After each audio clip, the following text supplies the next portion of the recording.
Trucker Dave here, and today we're going to be talking about dash cams. I was hoping to have a Torino video coming out, but I haven't made it home yet. I'm in Birmingham, Alabama right now. I do have a full-time job, as a lot of you know, so a lot of the stuff I do does center around my job and work. But the Torino's fun. I'm hoping to have a video. We're going to be pulling the engine on that here soon. Hopefully next time I'm home, if it's warm enough. I'm hoping to have one more good week. We've got a couple more videos with the Crown Vic we have planned. We're waiting on a few things for that. So, in the meantime, since I like to put a video out every Friday, I don't want to put crap out, but I do things that pertain to my job. You know, that's part of the channel. So we're going to be talking dash cams. I got in a unique position where my dash cam got broken, and we're not going to go how that got broken. I didn't do it. I'm very irritated how it got broken, but so I'm in a position to go buy a new one now, and we're going to go over several cams. And these are cams that you can put in your own cars, and I recommend today, you know, in the digital world, about putting cams in cars. It's a good protection. You get rear-facing cams, you get front-facing cams. On these trucks now, you can get 7 different cameras, and those are pretty cool. I can't afford one of those systems at the moment, but we're going to find a new dash cam. So as we dig through my box of despair here in the bunk, we're going to go over several cams that I own and talk about things that I want to get. And what this Top Dog was one like you saw on TV. It was actually a really good dash cam. I liked it. It continually recorded constantly. This one right here, I think I need a new SD card for it. It works pretty good. It's got nice range. It's all date coded and all that.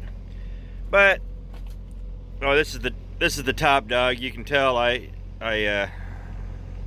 it's really nice. It's got infrared and all that, but it's been through the ringer. And as we dig through all my charges, this is the one that broke.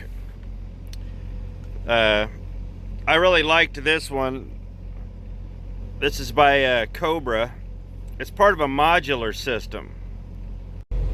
What I mean about a modular system is this was part of a, you could get an app, and what the app would do is it would hook this to your phone, and it would also work with the Cobra Eye radar if you have a radar detector. Now, radar detectors are illegal in commercial vehicles, so I don't have one. But I like connected things like this, and that's what I'm going to be looking for when I go get my new dash cam. One that will sync up with my Android, or if you have a Apple, one will sync up with that too. This one was pretty neat because it would show where a lot of the radar was. It showed you where the speed cameras were and whatnot. The only thing that I did not like about this was that there was not constant filming. It all would record only when there was a shock, like sudden braking or you hit a hard bump or something like that. Truthfully, I like one that records on a constant loop 24/7. That way, if I'm out of the truck or something happens in front of me, I have a record of it. And that kind of recording has actually saved me quite a few times. So this is good, but there's a lot better, and technology keeps getting better. So I went in the store and I checked out a few of them. They got several different kinds of cameras here. They got the Cobra, the Garmin, the Uniden, and the Rand McNally. I'm leaning towards another Rand McNally, the 500. I found it at the Loves, so we'll keep looking. Truthfully, the ones in this store were not all that good. As you saw, it was very limited. For what I'm doing, I have 2 in mind right now that I'm going to try out. One that I'm probably going to get this afternoon down the road, and the other one I'm not sure yet. I want one that connects up with the phone. That way, if it's Wi-Fi capable, I can just shoot things to my phone if I'm in a wreck or whatnot. I can control it that way. But truthfully, if you're going to be putting one in your own personal automobile, spend the money, go down to Best Buy and get yourself a really nice digital camera with front and rear facing cameras. The rear facing camera is a good thing. So I would like to put rear facing cameras on the truck. You can get ones on each of the mirrors facing back and then one straight out front for a 3-camera setup. And I'll tell you what, those really do wonders, and they really have saved the people a lot of money. So let's start looking at some other cameras now. There's the Garmin that I was looking at. There's one of the Rand McNally's. That's not the one I want. I want the 500. That's the one I had. That's a pretty good one, but I want to upgrade. Well, they didn't have the one I wanted, so we'll go off to the next stop and see what we can find. What I'm looking for in a dash cam right now is something that uses the smaller SD cards, because the bigger ones are kind of going out and they're getting harder to find. But something that has not just Bluetooth capability, but something that can be hooked up to Wi-Fi or to your smartphone. I'd like it to be smartphone capable. That way, if there's something on it, I can actually just download it to my smartphone, and that'll make it a lot easier. That's the plan with the next camera. That's the one I'm looking at right now. I've got a couple cameras I've been looking at, but the Garmin 500 is the one that's winning out so far. So we're going to see if we can't find one of those here tonight, and hopefully have it all ready to go and hooked up tomorrow, and we'll show you how it all works. Here in Dodge City, Alabama, they got some neat stuff. This is a 4-camera setup. Here's like what I had, except this is a dual camera setup for $209. The 4-camera is $469. The single camera is a $169, but they got two different kinds of Garmin Unidens, the Rand McNally. That's the updated Top Dog. I like that, but I might look into that. But they got all sorts of stuff. The Cobra radar detector right here actually works in tandem with that, so you got some neat stuff. So I got the new dash cam, so let's give it a quick overview before I stick it in the window and we see how it actually works. I got the Rand McNally dash cam 500. It's got some pretty neat stuff with it. It's got GPS, Wi-Fi, flashback video. According to what it says here, we'll have to determine what all that actually means in a minute. That's right there was what I was looking for. I think with an app I can connect it to my cell phone. That way I can download video from it if I have to. So that'll be nice. I hope that's what it is. That's what I wanted. That's it. So automatic event recording, companion app to view, manage, share video. Okay. 16 gigabyte SD card for hours of video recording, for probably 4 hours of video recording, 4 to 6. So yeah. So I've got the box opened up. We got the instructions in the SD card here. Got the power cord. Here's the camera. Let's see. Outstanding. And we got the mount, so let's get this all put together and fired up.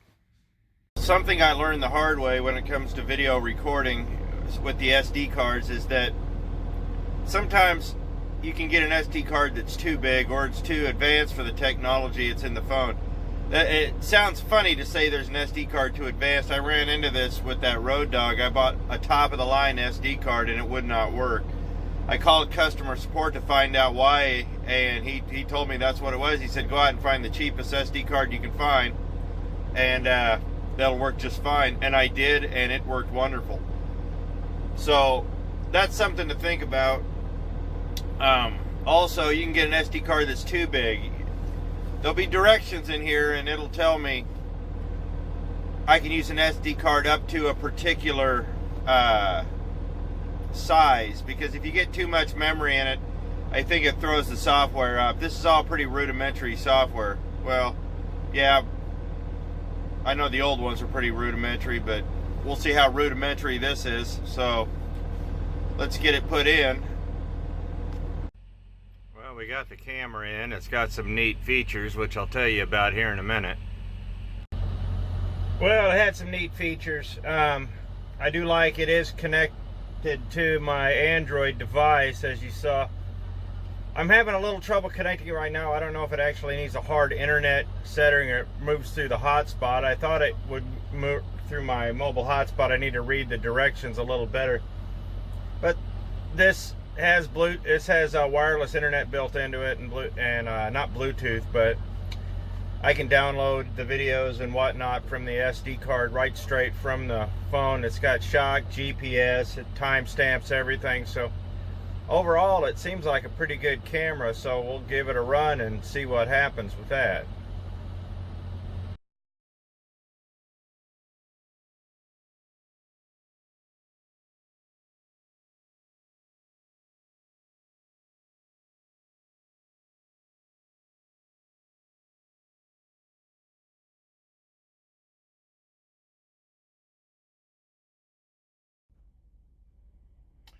Overall, the camera's been pretty neat so far. It records in 1 minute loops, and I can download it to my phone, as you saw.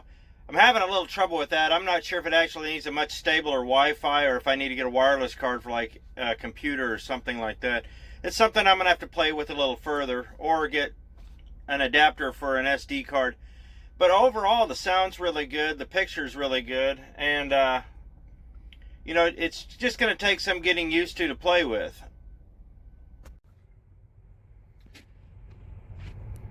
So what's my synopsis? It's a big word. Basically, technology's been improving and my dash cams have gotten better. I think it's important. You're going to have to find the right dash cam. Excuse me. You're going to have to find the right dash cam for the application that you desire. For what I do in the truck, that's 4 to 5 camera. That would have been awesome. That was a little expensive. You can find things a lot cheaper online, and stay out of the truck stops for the most part, because the truck stops, they charge a lot of money for the same stuff you can get for about a 2/3 or about a third less anywhere else. You want something that's going to be easy to use, that you're going to be able to download easily, and it's not going to be a whole lot of trouble. You're not going to have to go have a bunch of equipment. You know, with this, I have an app on the phone. I can hit a button, boom. It's on the phone, it's downloaded. Takes just a second. That's kind of what you want. So you're going to have to find what works well for your application, like I said. If you're going to put it in a car, I highly recommend getting a rear-facing camera and installing it right. Make sure you have extra SD cards, or you know, you have all the equipment you need to be successful, because the last thing you want is this thing not working when you need it to be working. So it's another piece of equipment that needs to be maintained. That being said, I like it. I'm going to give it a run, and we'll see how it acts. I've already been playing with it, and it's not bad. So we will just have to go from there and see what happens. I know, like I said earlier at the beginning of the video, I was hoping to have an automotive video coming out right now. It didn't happen this week. I apologize. I couldn't get home, and I'll have one next week for sure. I should be home on Sunday or Monday. Monday for sure. So I do appreciate it. I hope you like the videos from the road. If you have anything you want to see from the road, let me know and I'll see what I can do. I hope you like the video and you share it and you subscribe to the channel. Me and Red, we're having a great time with the channel, and we're looking forward to growing it and hopefully heading towards a happy medium between work and play. So I appreciate it, and thank you for watching.